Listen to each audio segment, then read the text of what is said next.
Hay algo que quiero decir en el inicio de este estudio titulado Celestiales o Terrenales, en esta que es su primera parte. No es la voluntad de Dios que nosotros seamos confundidos o vencidos. Dios nos libre de eso. Y es por eso mismo que hoy estoy aquí para tener mediana certeza mañana que emprendamos lo que emprendamos, esto va a salir exactamente como Dios quiere. Si tomamos el liderazgo tradicional, por ejemplo, veremos que vez tras vez caen en un mismo error o una misma deficiencia. No saben cuidar sus espaldas. Esa fue una de las primeras cosas que Jesús hizo al comenzar su ministerio. Será interesante entonces que los llamados a la intercesión conozcan debidamente qué cosas tienen que hacer para proteger sus ministerios o para proteger la obra de Dios. Queremos ver cómo podemos ser herramientas capaces, cómo podemos evitar que el diablo sepa lo que estamos haciendo, cómo podemos reconocer a los enemigos que entran a la iglesia, y que cuando entran, sin darnos cuenta, nosotros le decimos bienvenido. Yo tengo un estudio que se llama precisamente así, no le digas bienvenido. Hablaba de esto precisamente. Y en muchos casos, tiempo después, ese ministerio pierde las características con las que Dios lo equipó. La idea entonces es formar gente que pueda sentir un compromiso de la tarea de proteger ministerios. Lo que sucede es que todos quieren ser los David, nadie quiere ser Jonathan. Pero te voy a decir algo que tal vez a lo mejor te va a decepcionar un poco. Son muy pocos los llamados a ser David. Muy pocos, ¿eh? Y ni se te ocurra procurar serlo si Dios no te llamó para eso. La mayor parte de los cristianos andan detrás de ser figuras rutilantes en el plano ministerial. Pero vos sabés que yo no he visto ni he conocido a ninguno que desee capacitarse para actuar como guardaespaldas espiritual de otros. Porque para eso es necesaria mucha lealtad. Vos has escuchado hablar muchas veces de intercesión. No es mucho lo que te pueda aportar. Yo no soy un intercesor de oficio, pero el intercesor, que es de oficio, es, de hecho, una persona leal. Puede orar años por alguien que está comparado con él en eminencia, y el eminente, probablemente por ahí ni siquiera se llega a enterar que esta persona lo estuvo haciendo.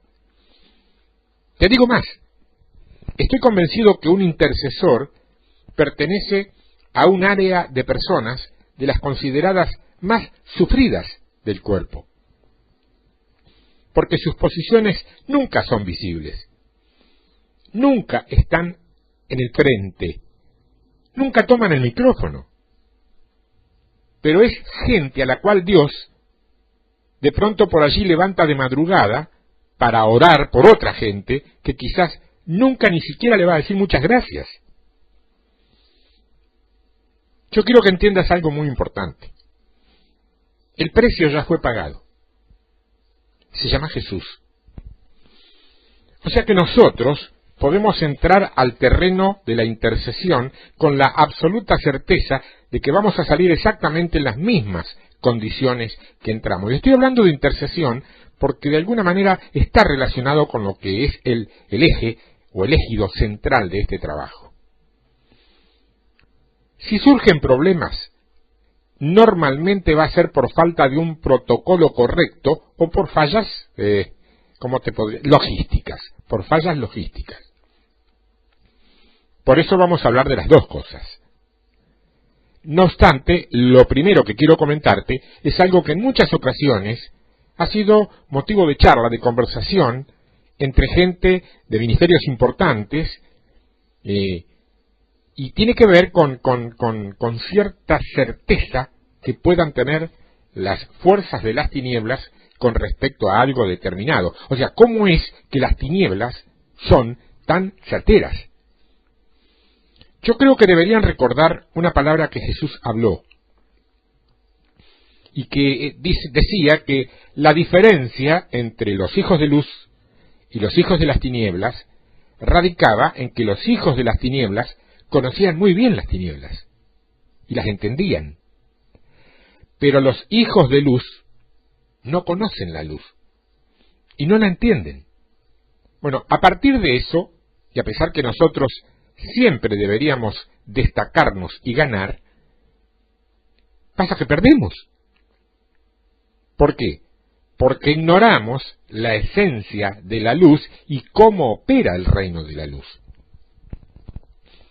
Ha sido muy frecuente que antes de un proceso importante de avance de las tinieblas comiencen a ocurrir hechos que son en apariencia tal vez inconexos, pero que evidentemente, unidos por debajo, vemos que están puestos para un fin común. Había una iglesia que empezó a ver cómo una serie de hermanos, miembros de esa iglesia, empezaban a perder sus trabajos.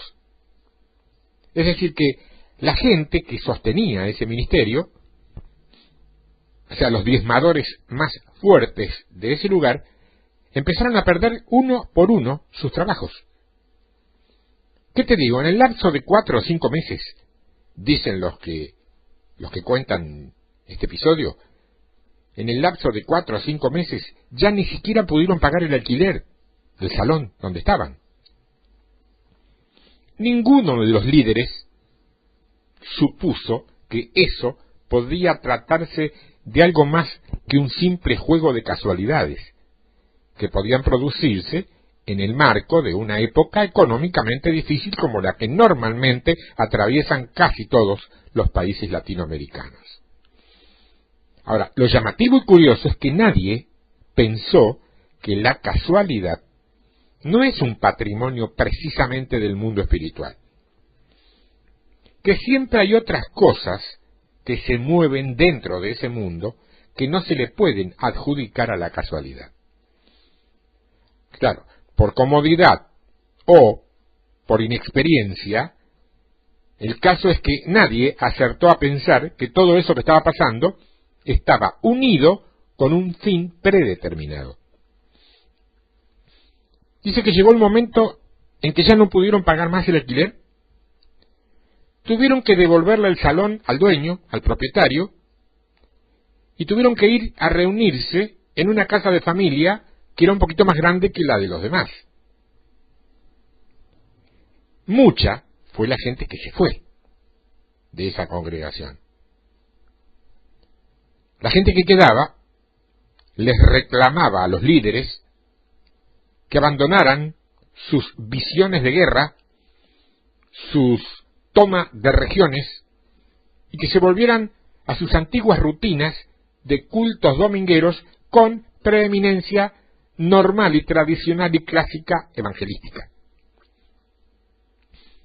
Lo curioso, fíjate, es que cuando esa guerra que estaban librando terminó y la región, el lugar, fue tomado para Cristo, fue tomado realmente, no declamativamente, el asunto de las finanzas ese casualmente volvió a la normalidad. Eso fue lo que determinó que mucha de esa gente pudiera entender que hay muchas maneras de ataque que el infierno hace. Puede ser financiero, puede ser de salud, puede ser la salud de la gente, puede ser la división, los problemas de la sexualidad. No te cuento en este terreno lo que anda dando vuelta y lo que se ve y lo que se sabe y lo que no se sabe.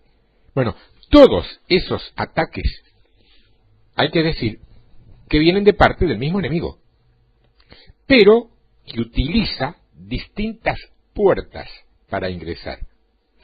Ahora pregunto, ¿por qué es tan difícil que una persona entienda el mundo espiritual?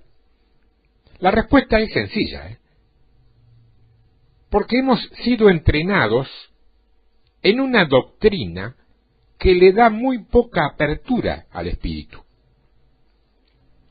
Pues fíjate que la gran mayoría de las prédicas y las enseñanzas que se dan en las iglesias giran en torno a una transformación de la mente. O sea que es algo para que vos lo entiendas. Y eso a lo mejor es muy bueno porque necesitamos entender, pero el asunto, el gran asunto, está en que no sé cómo podrás entender las cosas que son del espíritu si Pablo dice que se han de discernir espiritualmente. Hay cosas del mundo del espíritu que con la mente, con nuestro intelecto, con nuestra inteligencia, con nuestro conocimiento y sabiduría humana, no podemos entender. Y está bien, es correcto y es lógico que sea así. Ahora, claro, a la luz de eso, gente que tenía una visión y un llamado de Dios, ¿qué ha hecho? Ha entrado en seminarios bíblicos y han sido formados con una estructura más griega que espiritual, más de contenido griego que espiritual. Te doy un ejemplo, la hermenéutica. ¿Sabes lo que es la hermenéutica, no? Viene de Hermes, dios de los ladrones. Sí, hermenéutica viene de Hermes, que es un dios que, entre otras cosas, es dios de los ladrones. Hermenéutica, que es la ciencia o la materia o la correcta traducción de los textos bíblicos. Entonces vos me querés decir a mí que va a ser el dios Hermes el que va a traerme la interpretación correcta de la palabra de Dios. ¿Eso me estás diciendo? No, vos no. Pero los seminarios e institutos bíblicos de más prestigio que tiene la iglesia evangélica tradicional, sí. Ese dios Hermes es el que va a decirme cuándo un pasaje es una alegoría, cuándo es una metáfora o cuándo es una hipérbole. Ese es Hermes, el mensajero de los dioses, que también es el protector de los ladrones. De allí deriva nuestra rimbombante palabra hermenéutica, materia básica en los seminarios bíblicos, si la hay, ¿no? Ahora bien, sea lo que fuera, lo cierto es que no estamos entrenados en reconocer los espíritus. Pregunto, ¿cuándo fue la última vez que vos tomaste un curso de discernimiento espiritual? Que ya te vi la cara, te vi la expresión. Si vos me das una fecha de que tomaste un curso de discernimiento espiritual, te puedo decir que sos un privilegiado o una privilegiada. ¿Cuándo tomaste un entrenamiento para probar los espíritus, como dice Juan? Pablo, por ejemplo, le dice a Timoteo, Timoteo, no pongas tus manos a la ligera. Es como decirles que no participe de sus pecados. Vos sabés que hoy, en la mayoría de nuestras congregaciones, no se depende del Señor para ministrar a las personas. Y así se encuentran poniendo sus manos sobre las cabezas de satanistas infiltrados en las reuniones, y el resultado te puedo garantizar que no podría ser más nefasto. Imagínate. El caso es que el tema de la intercesión jamás podría enseñarse desde un pizarrón, porque es una experiencia del espíritu. Y es allí donde empezamos a tener problemas, porque si no hemos tenido un entrenamiento espiritual, tu capacidad de entender, y uso ex profeso la palabra entender, tu capacidad de entender el mundo espiritual va a ser muy limitado. Es muy importante que vos abras tu espíritu a esto. Y esto es Biblia, no recursos humanos. es Biblia. En la primera carta a los Corintios, en el capítulo 15 de la primera carta a los Corintios, en el verso 40, dice: y hay cuerpos celestiales y cuerpos terrenales, pero una es la gloria de los celestiales y otra, la de los terrenales. Pues fíjate que Pablo aquí comienza lo que yo diría es a descorrer un velo. Porque él dice que hay cuerpos celestiales y cuerpos terrenales. Tú sabes que el hombre normalmente se mueve en un plano de existencia terrenal. Sin embargo, no fue así el modelo con el que Dios lo creó, Dios creó al hombre con un patrón muy distinto al que vos conocés. Imagínate que hay una gran extensión de campo, un campo llano como muchos de los que hay acá en Argentina. Somos reyes de las llanuras aquí. Si vos querés ver lugares llanos donde no hay una montaña a la vista, eso es Argentina, por kilómetros y kilómetros. También hay montañas, pero llanuras en muy pocas partes del planeta, tantas. Bueno, entonces, si vos querés ver, imagínate una extensión de campo, ponele a ese campo llano un gran muro en el centro. De un lado de ese muro están los seres celestiales y del otro lado del muro los seres terrenales. Ninguno de ellos va a poder pasar al otro lado porque ese muro, esa enorme frontera, es un límite que lo define. Dios estableció todo en un orden y puso todo en un lugar. Por ejemplo, ¿cuál es el requisito para que este grupo que se denomina como seres celestiales esté en ese lugar? Mira, básicamente el requisito es ser un ser espiritual. El otro lugar es el correspondiente a los seres terrenales. ¿Cuál es el requisito ahí para estar en este lugar de los seres terrenales? Tener un cuerpo físico. En el otro un cuerpo espiritual, en este un cuerpo físico. Pero hay un límite que los separa y que nadie puede pasar. Esa fue una ley de Dios. Dios estableció límites. Y acá quiero hacer un paréntesis para advertirte algo. A Dios le interesa y mucho que de cuando en cuando es necesario y cuando Él lo avala, lo autoriza y lo da, vos tengas acceso, ya sea en visión, en discernimiento o como sea, al mundo espiritual.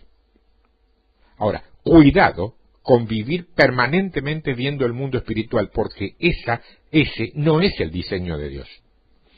Todo lo contrario. Entonces, advertencia y cuidado.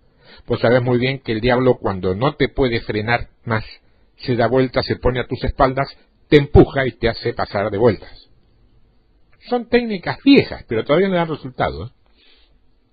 Ahora bien, Dios ha definido y ha puesto todo en cada lugar. Ahora, ¿cuál es el requisito para que este grupo que se denomina como seres celestiales esté en ese lugar? Te lo dije, ser un ser espiritual. El otro, ser un ser terrenal. ¿Eso te quedó claro? Ahora bien, Pablo está hablando ahí en Corintios y dice que hay seres celestiales y seres terrenales y que cada uno tiene una gloria particular. Tan tremendo y tan cierto es esto que aún Dios tuvo que sujetarse a lo que su propia ley había determinado.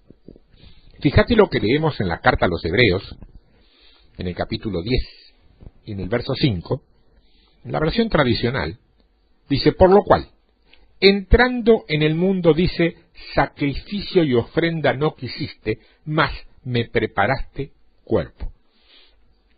La versión de la Biblia de las Américas dice, sobre este mismo tema, por lo cual al entrar en el mundo, dice, sacrificio y ofrenda no has querido, pero un cuerpo has preparado para mí.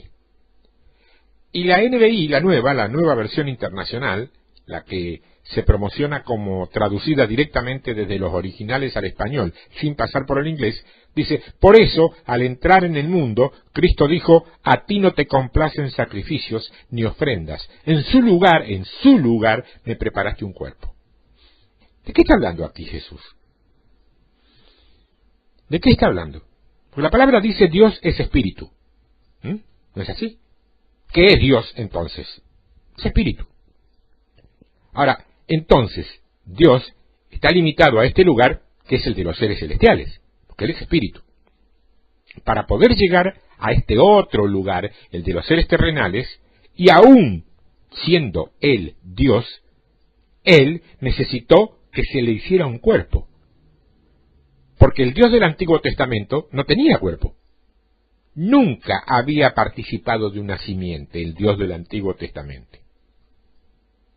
Entonces vamos a decir: pero oiga, ¿y los tres que comen con Abraham?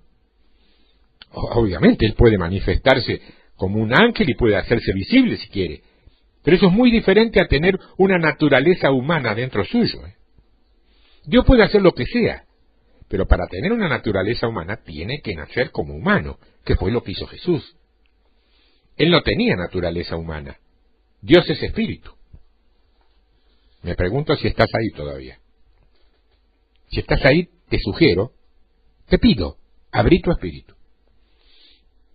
Abrí tu espíritu y tu entendimiento a esto, porque yo sé que hay algunas cosas que te voy a decir, que te van a dejar medio patitieso, pero antes de pensar que estoy hablando blasfemias o herejías, hacedme el buen favor de tomar tu Biblia y leerla a conciencia, no pasándola por la zaranda o por el tamiz de tu doctrina denominacional, que en definitiva fue formada y creada a partir de lo que definieron y decidieron 4 o 5 viejos cabezones que interpretaron a la Biblia de ese momento conforme a las reglas de la hermenéutica dictadas por el dios Hermes, cuidador de los ladrones.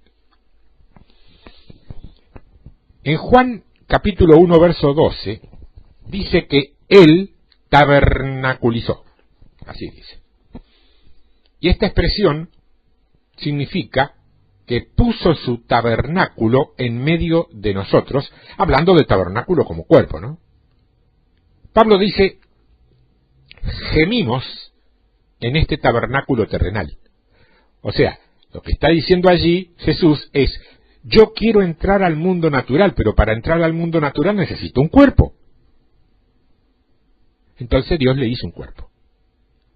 Utilizó el útero de María para hacer algo extraordinario. No utilizó el semen de José. Lo hizo su Espíritu Santo. Pero María, desde su útero, le dio su naturaleza humana. Ahora bien, repito, José no participó de eso, porque él es engendrado por el Espíritu Santo. Él no podía tomar la sangre de un padre, ¿me entendés? ¿Por qué? Y porque el pecado original se transmite por línea sanguínea paterna.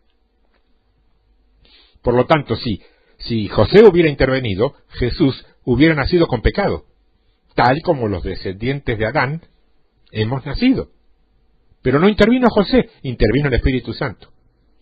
Y lo que María hizo fue darle la naturaleza humana a él.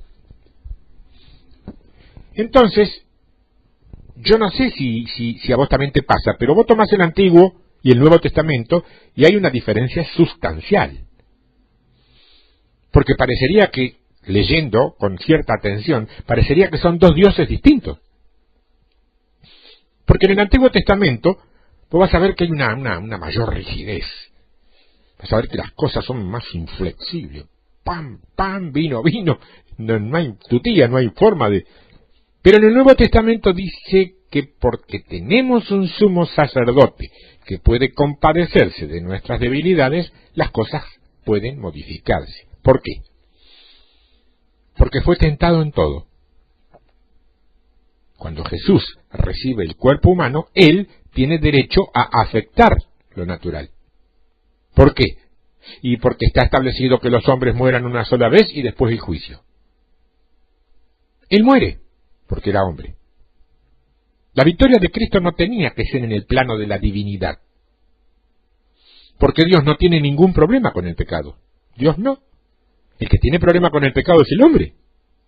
Es la naturaleza humana la que debe vencer al pecado. No Dios. De todos modos, a mí lo que me impacta es que dice que Jesús fue tentado en todo. Vos sabés que cuando la Biblia dice todo, yo aprendí que el concepto todo y el concepto nada, los dos, son conceptos eternos, porque para el hombre no todo es todo y no siempre nada es nada. Siempre hay algo. Si la Biblia, que utiliza bien y correctamente los términos, dice que Jesús fue tentado en todo, fue tentado en todo. Y a ese todo vos ponele el rótulo, el adjetivo, la calificación que quieras. En todo. Eso me impactó, siempre. Entonces Jesús muere. Desciende a los infiernos, hace cosas maravillosas por espacio de 3 días, no solamente recupera las llaves de la autoridad de la vida y la muerte, él hace otras cosas allí. Pero cuando él resucita, yo te pregunto, ¿qué cosa es la que resucita? ¿Resucita un cuerpo? ¿Resucita un alma? ¿Resucita un espíritu? No, resucita un ser completo. O sea, estaba la divinidad en él, pero también estaba la humanidad. ¿Vos te acordás cuando él se aparece dentro de la casa y todos se espantan ahí y gritan, ¡un fantasma, un fantasma! Él les dijo, no soy un fantasma, tóquenme, tengo un cuerpo. Bueno, ese cuerpo que él tiene es parecido al cuerpo que te está esperando a vos. No el que tenés ahora, el que te está esperando. Vos también vas a tener uno de ese mismo modelo y fabricación. Y la mujer que está en el jardín, fíjate, no lo reconoce. Y le pregunta a él si no sabe a dónde han puesto a su maestro. Y cuando él se da a conocer, ahí le dice, no me toques, que aún no he subido al Padre. Se queda muda ella. Pero va a entender en muy pocos minutos por qué le pidió que no lo tocara. Cuando él se va, él no se va como vino. Él vino como Dios, pero ahora se va como Dios hombre. O sea que en este momento la divinidad tiene algo de la humanidad dentro de ella. Por eso es que Jesús decía que cosas mayores que Él haríamos nosotros. Hay una serie de elementos. Cuando vos lees los evangelios, te vas a dar cuenta que la gran mayoría de los creyentes no hacen mayores cosas que las que Jesús hizo. No las hacen. Y no es porque no puedan, es porque no están entrenados. Es porque no saben. Es porque no descubrieron su propia capacidad en Dios. Entonces Jesús asciende a los cielos y se une con el Padre, nuevamente, aunque siempre estuvieron unidos. Es muy difícil elegir las palabras precisas para explicar esto, te voy a decir, Pero no te estoy hablando en términos teológicos. No me gusta la teología. La uso, pero no me gusta. Te estoy hablando en términos naturales. El caso es que Jesús se lleva la humanidad, se une al Padre y luego, con el Espíritu Santo, desciende a nosotros. Y así es que tenemos hoy día a la divinidad completa viviendo en nosotros. Y no solamente eso, sino que hoy día también tenemos a un Dios que puede compadecerse de nosotros más que el Dios del Antiguo Testamento. ¿Por qué? Porque ahora Él ha participado de la humanidad. Entonces ahora Dios al menos sabe, o puede saber, o hay una forma coherente que sepa, qué es el hambre, qué es la soledad, qué es la tristeza, qué es la depresión. Jesús se deprimió. La última noche que estaba en el huerto de Getsemaní, Él le dijo a sus 3 amigos, Pedro, Juan y Jacobo, mi alma está triste hasta la muerte. ¿Cuántos saben que cuando un alma está triste hasta la muerte, eso tiene el nombre de depresión? Estoy deprimido, eso les dijo. ¿Pueden orar por mí? Y obviamente, el ferviente y activo grupo de intercesión va a orar al estilo de Jacob. ¿No te acordás cómo oraron, cómo intercedieron sus discípulos por Jesús cuando él les pidió oración? Velad, les dijo. Se durmieron. Hay gente que ha recibido revelación durmiendo, es cierto. Pero yo creo que Dios a veces hace estas cosas porque estando despiertos solemos discutir demasiado sus órdenes, entonces perdemos el tiempo y se lo hacemos perder a él. En la carta a los Hebreos, en capítulo 9, el verso 11 del capítulo 9 de la carta a los Hebreos dice: pero estando ya presente Cristo, sumo sacerdote de los bienes venideros, por el más amplio y más perfecto tabernáculo no hecho de manos, es decir, no de esta creación. Hace un momento decíamos que Pablo estaba hablando de que había cuerpos celestiales y cuerpos terrenales. Y ahora en la carta a los Hebreos, quien quiera que haya sido su autor, no importa, está diciendo que hay más de una creación. De hecho, hay como 4. No me dan los tiempos, pese a dividir este estudio en 2 partes, porque es extenso y es denso, pero no me dan los tiempos, de todo modo, para hablar de eso ahora.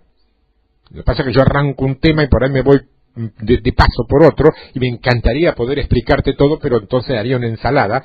No sé si a vos te gusta comer ensaladas, pero esta no tendría buen gusto, porque no entenderías nada. Yo tengo que volver al tema central. Me cuesta, pero tengo que volver. Doy muchas vueltas por ahí, pero es la necesidad de hacer o de tratar que me entiendas. Bueno, en algún momento pasó lo que está en Zacarías, ¿no es cierto? La creación mineral. Por ahora dejémoslo ahí. Son reinos creados. El punto es este, escucha bien. Vos sabés que Moisés recibió el encargo de construir un tabernáculo, ¿no? Ahora, yo te pregunto, ¿cuál es tu imagen de este proceso?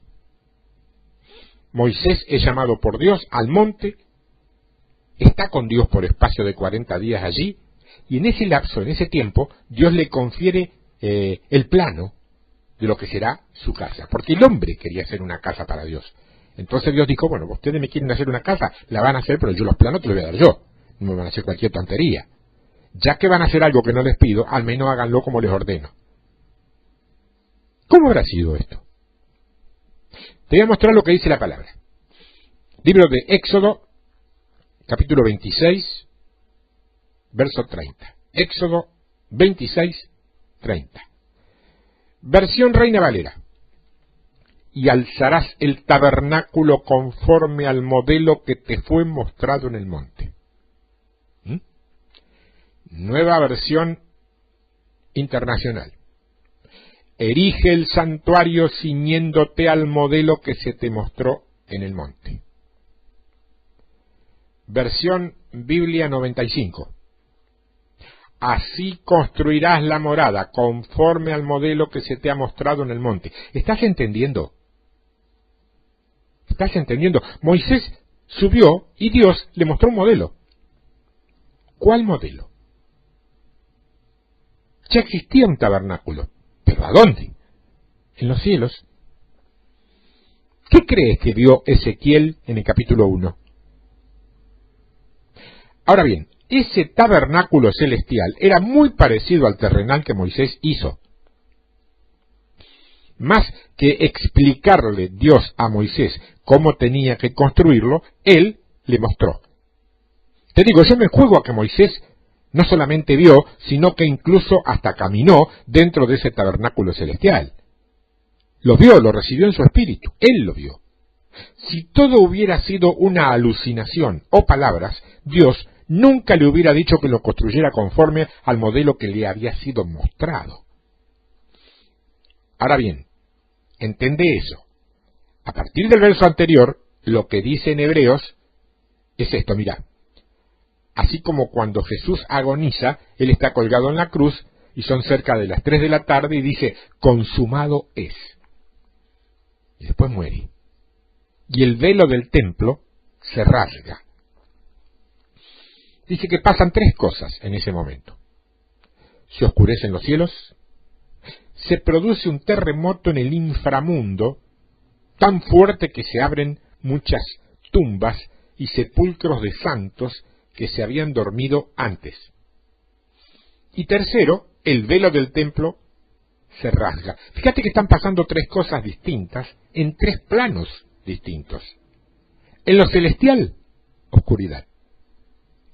En lo natural, el velo se rasga. Y en lo interior hay un terremoto. La ofrenda. El cuerpo de Cristo acaba de entrar. La ofrenda. La sangre del Cordero entró al tabernáculo terrenal. La ofrenda. Por eso se rasgó el velo. A eso lo explica Hebreos.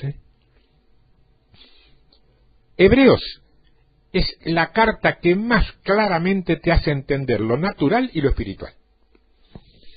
Conviene leerla 1, 2, 3, 10, 20, 100 veces y pedirle al Espíritu Santo que te muestre.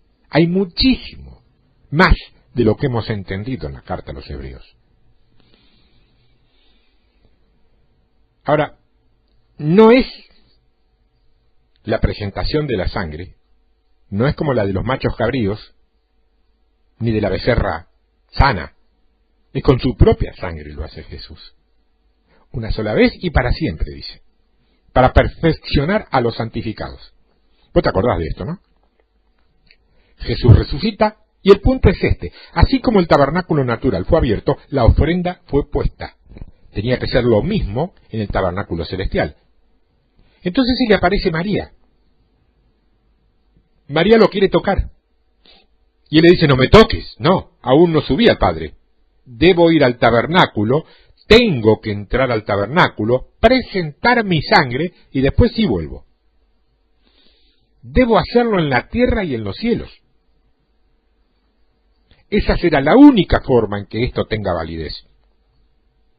Debo hacerlo acá y debo hacerlo allá. Así se unen y así las cosas se dan.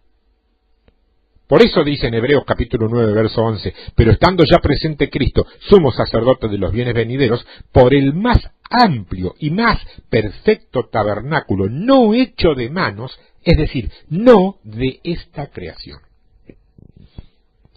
Jesús sube al tabernáculo celestial, presenta su sangre, la obra es hecha en los cielos, y él desciende de inmediato y sorprende a los discípulos reunidos. ¿Te acordás de esto?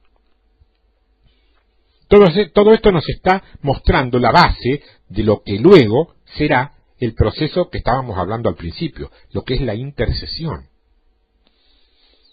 ¿Por qué se puede lograr, por ejemplo, que una ciudad cambie? No es un asunto de logística. Es decir, no se trata de cuánto aceite de oliva gastamos o a cuántos profetas traemos y le damos ofrendas. Hay un diseño para cada lugar o región que el infierno ha hecho. Lo que el infierno procurará es que esa estructura diseñada se establezca por toda la tierra, la de ellos, más vale, ¿no?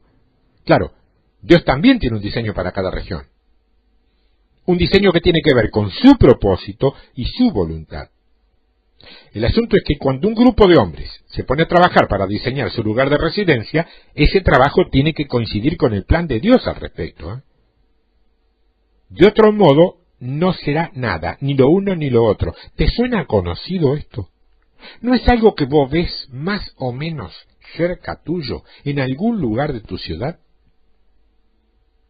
No me atrevo a decir en tu iglesia, sería ofenderte. Con una guerra librada por hombres fieles y sinceros, pero no dependientes de la dirección de Dios, a lo sumo se conseguirá que el infierno no pueda establecer su diseño, pero no se va a lograr que se establezca el de Dios. Porque Dios sigue aborreciendo las obras de la carne, así parezcan buenas. Esto te lo voy a repetir para que lo anotes en un papelito y lo pegues en un lugar donde lo puedas ver todos los días, a cada rato. Dios aborrece las obras de la carne, así parezcan buenas. Vuelvo al tema central. ¿Has visto entonces cómo es esto? cuerpos celestiales, cuerpos terrenales. Quiero explicarte esto como primera medida, porque para mí es básico que lo entiendas. Hasta hoy estamos con asignaturas pendientes porque no hemos terminado de entender muy bien nuestro propio origen. La descripción de la creación del hombre es bien corta, pero es bien profunda. Dice la palabra que Dios formó al hombre del polvo de la tierra de su cuerpo. O sea, Dios formó al hombre del polvo de la tierra su cuerpo, y después sopló en su nariz aliento de vida. Es más que interesante que no haya ninguna referencia en los primeros 3 capítulos de Génesis acerca del alma. Ninguna referencia. La única que se dice es alma viviente. Este ser que Dios crea, llamado Adán, tenía la capacidad de moverse tanto en una esfera celestial o espiritual como en una esfera terrenal, natural. Te dije antes que para estar en uno u otro lado tenías que tener un cuerpo acorde. Esto es, cuerpo espiritual para el área celestial, cuerpo natural y físico para el área terrenal. Bueno, cuando Dios hace a Adán, hace un ser extraordinario, único. Adán no tiene un cuerpo, tiene 3 cuerpos. Tiene 3 cuerpos. Tiene un cuerpo espiritual, tiene un cuerpo natural, y tiene un cuerpo en medio de los dos que está encargado de comunicar a uno con el otro. Porque el espiritual no entiende al terrenal, y el terrenal no entiende al espiritual. Entonces, en el medio, o al medio, hay un intérprete que es el que le explica qué está diciendo el espiritual al terrenal y viceversa. Cuando el diablo ve a Adán, queda fascinado. ¿Por qué? Porque resulta que Adán es el único ser que existe en la creación, agarra esto y no lo sueltes, que tiene el privilegio de tener más de una naturaleza. Por lo cual, él puede afectar lo natural y puede afectar lo espiritual. Las dos cosas están en condiciones de afectar. En cambio, Satanás no puede. Él solamente puede afectar lo espiritual. ¿Por qué? Porque él es un ser espiritual. Entonces, Satanás necesitaba lo que Jesús necesitó, un cuerpo terrenal. Entonces la meta en la vida del diablo ha sido tener un cuerpo. No es casual que hoy toda la ingeniería genética esté peleando por la clonación. ¿Vos sabés que con toda la riqueza científica existente, el hombre todavía no ha podido fabricar sangre artificial? No hay. Se acabarían muchos problemas si pudiéramos producir sangre sintética, pero no hay. Y es que en la sangre están los rasgos genéticos, la transmisión de la vida está en la sangre. Tomemos una vez más la enseñanza abarcativa al respecto. Un cuerpo sostenido por 3 funciones, espíritu, alma y cuerpo. Si pensás un momento vas a poder ver que el cuerpo de Adán tenía relación con el reino natural. Adán puede comerse una hoja, puede comerse una fruta, puede jugar con los animales, puede tocarlos. Pero Adán también es consciente del mundo espiritual, puede ver el árbol de la vida, puede ver a los ángeles, no tiene que hacer ningún esfuerzo para hacerlo, pues los ve de manera natural. Y no solamente eso, lo entiende. El alma, vos sabés, que está al medio de los dos. Entonces, el alma de Adán le da la capacidad de entender, de sentir y de desear tanto cosas naturales como espirituales. Entonces, cuando el diablo ve a Adán, ve un ser extraordinario. Y había tantos celos en él, no celos, sino celos, porque Adán tenía algo que él jamás iba a poder tener, o sea, un cuerpo. Ahora bien, como Adán tenía 2 naturalezas y el alma al medio, el objetivo del diablo no era tocar el cuerpo, tampoco podía tocar el espíritu. El objetivo del diablo era el alma de Adán. Si tan solo pudiera tener el alma de Adán, se dijo a sí mismo, podría tener gobierno del cuerpo y también sobre el espíritu. Por eso dice en el Salmo 8, verso 5, lo has hecho un poco menor que los ángeles y lo coronaste de gloria y de honra. Dios creó así a Adán. En otra versión dice, lo has hecho un poco menor que un Dios. Eso impresiona bastante, ¿no? Adán tenía la capacidad de abrir los cielos y lo natural en su mano. A mí me encanta la forma en que lo describe Watchman Nee, más que todo en ese trabajo que yo tengo publicado, que es El poder oculto del alma, que es un trabajo de él, de Watchman Nee. Eso impacta y abre los ojos en más de una de las cosas que a veces vivimos las personas aquí, los creyentes, y que no entendemos, no terminamos de entender lo que estamos viviendo. Y también desnuda algunas cositas que vemos en nuestros ambientes que no siempre vienen de donde creíamos que venían. Ahora, dense cuenta que él les dio nombre a todos los animales que existen. Él era el representante de Dios, representante. Volverá. Él presentaba a Dios, Adán. Literalmente, él era el Señor de la creación, porque Dios le entrega la creación a él. Ahora, cuando el pecado entra a Adán, se introduce no en su cuerpo ni en su espíritu, se introduce primero en su alma. Y al introducirse en su alma, automáticamente se produce una separación. Porque el pecado es siempre separación. Cuando vos tenés un problema con alguien, no le querés dar la cara. Si alguien te robó algo, no va a querer seguramente encontrarse contigo. Bueno, el pecado produce separación. La palabra dice que nuestras iniquidades han hecho distancia, o sea, separación entre nosotros y Dios. Entonces, cuando Adán es engañado y el pecado entra en su alma, automáticamente su alma queda bajo el control de un ser espiritual terrible. Y nota esto, por favor, que es la consecuencia, a mi modo de ver, de todo este proceso. El cuerpo y el espíritu de Adán se desconectan. O sea, el espíritu ya no puede gobernar sobre el alma de Adán tal como estaba diseñado. Porque el diseño de Dios era que el espíritu de Adán gobierne sobre el alma de Adán. Y todo esto gobierne sobre el cuerpo de Adán. Ese era el deseo de Dios. Siempre.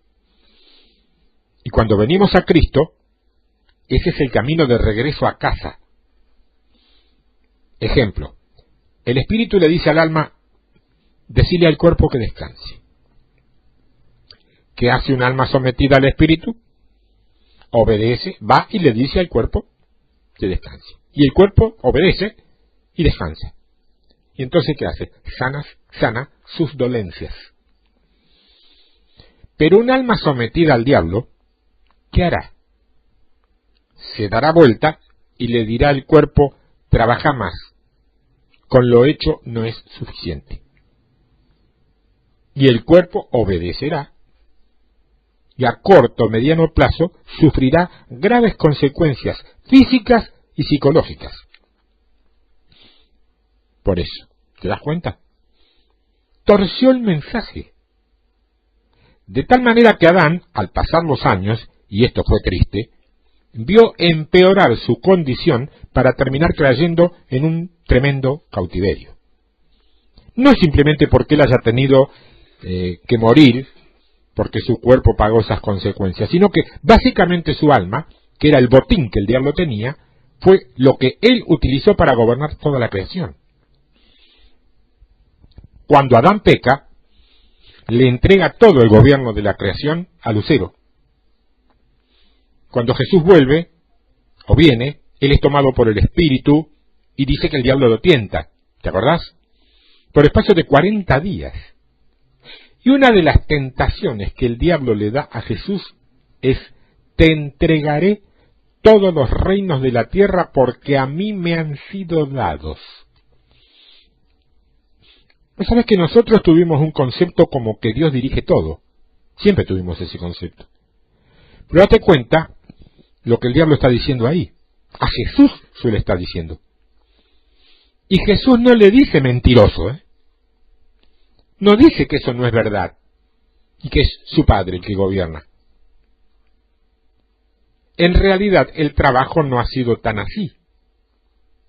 El diablo ha puesto, dice el libro de Isaías, a todas las naciones como un desierto. Si vos te das cuenta, los reinos, uno tras otro, uno más cruel que el otro. No puede ser que esa sea la voluntad de Dios. Mucha gente a la cual vos le predicás el Evangelio te dice, si es que hay un Dios, ¿por qué permite tal o cual cosa? Y te dicen cosas que son terribles, aberrantes.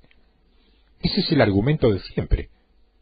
Lo que la gente no entiende es que no gobernó Dios en eso que ha sucedido. Dios entregó el gobierno a Adán y Adán se lo entregó al diablo. Y el diablo, mientras pudo, destruyó todo lo de la creación que tuvo a mano.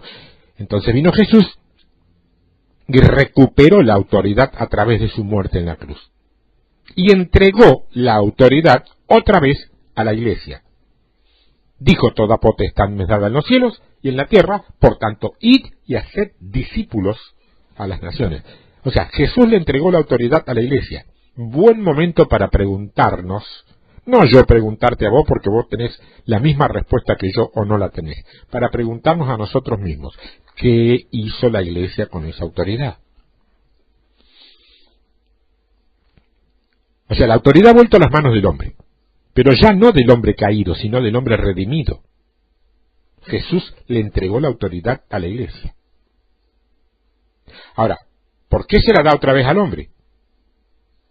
¿Acaso no aprendió la lección el Señor? ¿No se da cuenta que no somos gente confiable? ¿Que nos dejamos engañar fácilmente? ¿Por qué no gobierna Él y punto, listo? Yo creo que nos iría mejor a todos, ¿no? Dios dice no. No. Dios dice: yo he establecido y decidido en mi corazón que el hombre gobernará. Y gobernará a tal punto que hasta juzgará a los ángeles. Esto es muy serio, ¿eh? Es muy grosso, ¿eh? Y vos ves a la mayoría de la gente que ni siquiera gobierna su tiempo de una manera correcta. Siempre llega tarde, siempre estamos pensando que el pecado impide que el hombre pueda moverse en lo espiritual. No es cierto eso. Cuando Adán peca, se corrompe en un instante. Pasan tres cosas cuando él peca. La primera, su espíritu empieza a adormecerse. El pecado hace que el espíritu del hombre se adormezca. No puede morir el espíritu, es eterno, pero empieza a perder lentamente sus facultades. El cuerpo del hombre va a morir. Y el alma del hombre queda en un cautiverio. Esa es la condición en la que queda Adán. A pesar de eso, Dios dice: pongamos un ángel delante del árbol de la vida, no sea que Adán vaya y tome del fruto y viva para siempre. ¿Te acordás? Pero Adán ya había pecado en ese momento. A pesar de eso, él podía ver el árbol de la vida. Si no fuera así, ¿por qué iba a tratar Dios de protegerlo?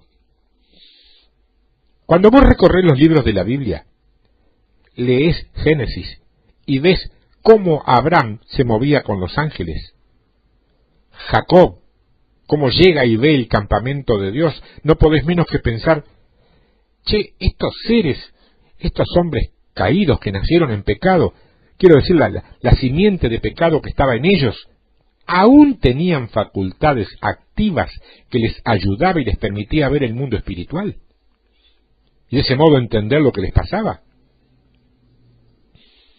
Sí. Al pasar los años, el espíritu del hombre se fue durmiendo más y más. Y a tal punto que lo único que quedó despierto es una parte del espíritu que se llama conciencia. Y que es lo único que ha quedado despierto hasta estos días, hoy. O sea, un niño nace y nace con conciencia. Él sabe lo que está bien y lo que está mal. mucho tiempo antes que tenga facultades racionales para entender los mensajes de los adultos. Esa es la única facultad con la cual una persona hoy día nace. ¿Por qué? Porque el pecado ha afectado tanto el ADN espiritual que los patrones con los que Dios creó al hombre han sido adulterados. Esto es muy denso, muy pesado, muy grosso de explicar. Cuando venimos a Cristo, el cambio empieza a nivel, ¿qué te digo? A nivel molecular, te podría decir. Obviamente no lo vemos, pero nosotros hemos recibido la semilla. Mirá lo que dice. Jesús está hablando de sí mismo y dice, si la semilla no cae en la tierra queda sola y muere, no puede dar fruto. Jesús viene como la semilla. La semilla. La semilla literalmente es esperma. Esa es la palabra. Y viene del cielo. Viene para engendrar una nueva creación. Entonces un hombre muy religioso, el hombre, se acerca a Jesús y le dice, Señor, ¿qué debo hacer para entrar al reino de los cielos? Jesús le dice, debes nacer de nuevo. El hombre se queda pensativo, estudió toda su vida la Torá. Para cuando él tenía 12 años y sabía de memoria los 5 primeros libros de la Biblia, era obligatorio. Al llegar a los 20 años se sabía de memoria desde Génesis hasta Malaquías. Pero cuando Jesús le dice, debes nacer de nuevo, él no lo entiende. No lo entiende. Jesús, más duro de lo que uno quisiera, porque uno lo ha fabricado muy blandito, amoroso, Jesucito, le dice, eres un principal de esto y no lo entiendes. Si lo natural no lo entiendes, ¿cómo puedo hablarte lo espiritual? Jesucito el amoroso. Pero tienes razón. La estrategia para tomar una ciudad, por ejemplo, como muchas veces vos has visto hacer, no es natural. Es espiritual. La estrategia para tomar tu país, cualquiera este sea, no la van a elaborar los seres naturales, la van a mecanizar los seres espirituales. Porque la batalla por tu nación es algo espiritual. ¿Puede un hombre viejo entrar al vientre de su madre y nacer de nuevo? Nicodemo, calculo yo que le habrá dicho Nico. Nico, lo que es nacido de la carne, es carne, ¿entendés? Lo que es nacido del espíritu, es espíritu. O sea, vos debés nacer del espíritu. Jesús no le decía vos, decía tú. Vos decimos los argentinos. Ahora, si vos te das cuenta y prestas mucha atención, vas a ver que Nicodemo se fue sin entender, Yo me pregunto, con el alma y el corazón de maestro que, por la gloria y la misericordia de Dios, habita en mí, ¿por qué Jesús no habrá tenido la paciencia para explicarle mejor? ¿Por qué no se sentó con él y le dijo, mirá, Nicodemo, voy a explicarte bien cómo es este asunto, sentate, presta atención?